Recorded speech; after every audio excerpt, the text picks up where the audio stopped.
आपल्याबरोबर सुनेत्रा पवार आहेत, त्यांच्याशी संवाद साधूयात. अनेक दिवसांपासून तुमच्या उमेदवारीची चर्चा होती, ती आज जाहीर झालेली आहे तुम्हाला उमेदवारी बारामतीसाठी. काय भावना आहेत आता?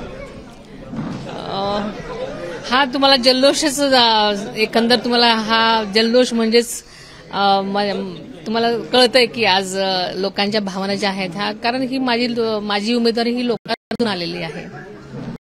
पहिलीच तुमची निवडणूक आहे. कुठले मुद्दे तुम्हाला महत्वाचे वाटतायत सध्या बारामतीसाठी? कुठल्या मुद्द्यांवरती ही निवडणूक लढणार? खरं तर शेतकऱ्यांचे प्रश्न आपल्याला सगळ्यात जास्त महत्वाचे वाटतात आणि आज तरुणांचे नोकऱ्याचे प्रश्न आहेत, महिलांचे प्रश्न आहेत, सगळ्यात जास्त हे महत्वाचे प्रश्न आहेत आणि बाकी तर सगळे आहेतच आपले. अनेक दिवसांपासून आपण बघतोय की कोणाला उमेदवारी मिळेल याची चर्चा होती, तुमच्या नावाची चर्चा होती. आता ही निवडणूक पहिलीच आहे, मात्र ही घरातल्या घरातच निवडणूक होतीये. त्या अनुषंगानं काही तयारी आहे का? मनात काही असा विचार होता की घरातल्या घरात निवडणूक लढतोय, पहिलीच निवडणूक आहे? खरं सांगायचं तर ही राष्ट्रीय निवडणूक आहे.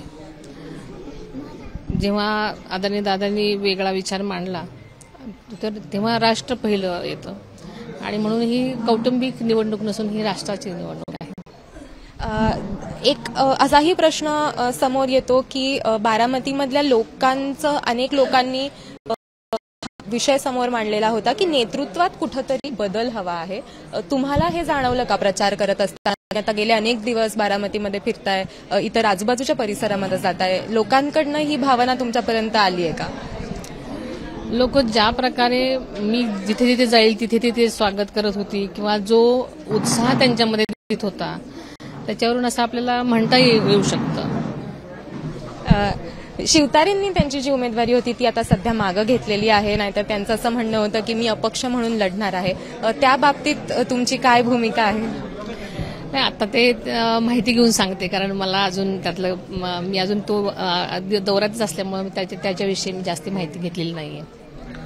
आपल्याबरोबर सुनेत्रा पवार होत्या, ज्यांना आजच उमेदवारी जाहीर झालेली आहे आणि आता पुढे त्या प्रचार कसा करतात हे बघणं महत्वाचं ठरणार आहे. कॅमेरामन विजय राऊत देव्यानी बातकर, एबीपी माझा, पुणे.